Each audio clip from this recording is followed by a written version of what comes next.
بسم الله الرحمن الرحيم. الحمد لله رب العالمين، والصلاة والسلام على أشرف الأنبياء والمرسلين نبينا محمد وعلى آله وصحبه أجمعين، أما بعد. السلام عليكم ورحمة الله وبركاته. معزز سامعین کرام، 40 نویہ کی 17ویں حدیث اور اس حدیث سے مستنبط فوائد و احکام آج کے اس درس میں آپ سماعت فرمائیں گے۔ یہ حدیث بڑی اہم حدیث ہے جو ہمیں تمام معاملات میں احسان و بھلائی کا حکم دیتی ہے۔ عن ابی یعلی شداد بن اوس رضی اللہ عنہ عن رسول اللہ صلی اللہ علیہ وسلم قال: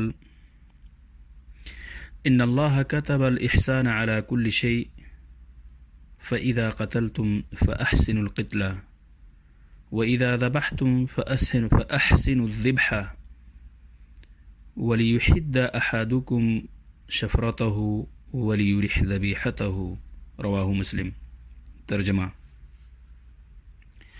ابو یعلی شداد بن اوس رضی اللہ عنہ سے مروی ہے کہ رسول اکرم صلی اللہ علیہ وسلم نے ارشاد فرمایا، اللہ تعالیٰ نے ہر چیز میں اچھے برتاؤ کو فرض قرار دیا ہے، تو جب تم قتل کرو تو اچھے انداز میں قتل کرو، اور جب تم ذبح کرو تو اچھے انداز میں ذبح کرو۔ تم اپنی چھری کو تیز کر لو اور اپنے ذبیحہ کو آرام پہنچاؤ۔ یہ روایت صحیح مسلم کے اندر موجود ہے۔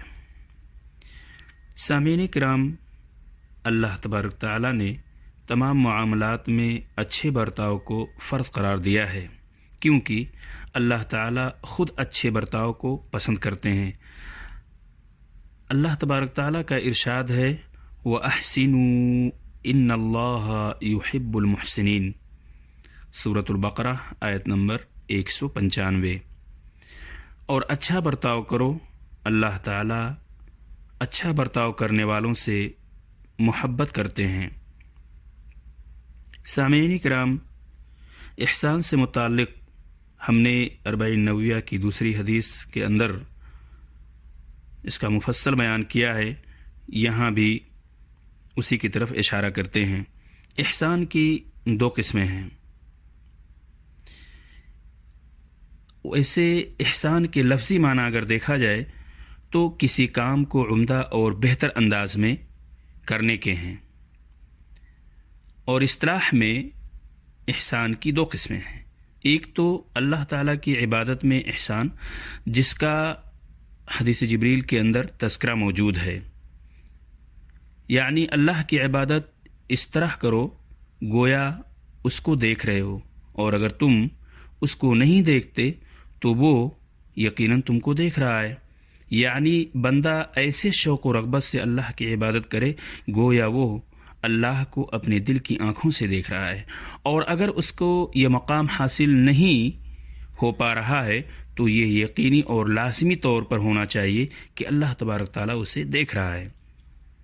احسان کی دوسری قسم یہ ہے کہ اللہ کے بندوں کے ساتھ معاملات میں حسن سلوک کا رویہ اپنایا جائے، ان کے ساتھ جود و سخا کیا جائے، ان کی مصیبتوں میں کام آیا جائے، ان سے مسکراہٹ اور خندہ پیشانی کے ساتھ ملا جائے، اور دیگر اعمال خیر انجام دیے جائیں۔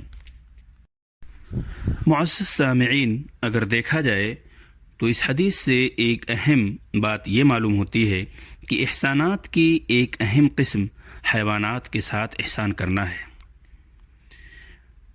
ان کے ساتھ نرمی کا معاملہ کیا جائے، انہیں جب ذبح کرتے ہوئے ان کو جب ذبح کیا جائے تو ان کے ساتھ اچھا برتاؤ کیا جائے۔ ذبح کے وقت اچھے برتاؤ کی مختلف صورتیں ہو سکتی ہیں۔ مثلا جب جانور کو ذبح کیا جائے تو اس سے پہلے چھری تیز کر لی جائے تاکہ جلد روح نکل جائے۔ ذبیحہ کو آرام پہنچایا جائے، یعنی اسے پہلو کے بل لٹا دیا جائے، اس کے چہرے پر پاؤں رکھ لیا جائے، خوب اچھی طرح تیزی کے ساتھ خون نکلنے کے لیے اسے چھوڑ دیا جائے، اس کی رگیں کاٹ دی جائیں، چھری کو ذبح سے پہلے نہ دکھایا جائے۔ کبھی آپ نے دیکھا ہوگا جب جانوروں کو ذبح کیا جاتا ہے تو بلا کسی چیز کی پرواہ کیے ہوئے ایک جانور کو دوسرے جانور کے سامنے ذبح کیا جاتا ہے، چھری اسی کے سامنے تیز کی جاتی ہے اور باقاعدہ چھری کو دکھایا بھی جاتا ہے۔ تو یہ چیزیں، ایسی حرکتیں کرنی نہیں چاہیے۔ ایک جانور کو دوسرے جانور کے سامنے ذبح بھی نہیں کرنا چاہیے۔ روح نکلنے سے پہلے گردن اور ہڈیاں نہ توڑی جائیں اور نہ ہی جلد اور چمڑے اتارے جائیں۔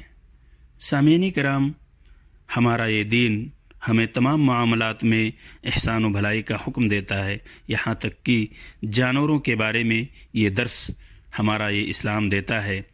اللہ تبارک تعالیٰ سے دعا ہے کہ اللہ تعالیٰ ہم سب کو تمام معاملات میں ایک دوسرے کے ساتھ احسان کرنے کی توفیق عطا فرمائے۔